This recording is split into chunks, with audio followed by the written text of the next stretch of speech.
Bombe d'acqua che in passato hanno messo in ginocchio strade e abitazioni private. Per scongiurare gli allagamenti a San Bortolo, ad Arzignano, sono stati completati i lavori nel cantiere di via Tordara, cantiere iniziato a luglio del 2021, che ha portato al rifacimento delle fognature con la posa di nuove condotte per la separazione delle acque reflue civili da quelle meteoriche provenienti da via Costa. Vengono raccolte poco più giù nel corso d'acqua a Valle del Pereo. È stato realizzato un manufatto di alleggerimento in grado di regolare il flusso verso il depuratore e di far defluire in modo controllato la portata in eccesso. Si è appena concluso in anticipo il cantiere di via Tordara, via Costa a San Bortolo.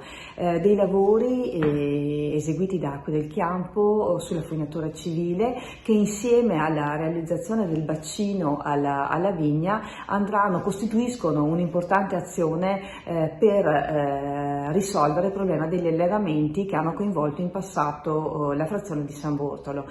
Il cantiere da 200.000 euro è stato completato con la sistemazione idraulica del corso d'acqua a Valle del Pereo attraverso il rivestimento del fondo e dei muri in sasso per far fronte a piogge di grande portata e l'asfaltatura di via Tordara.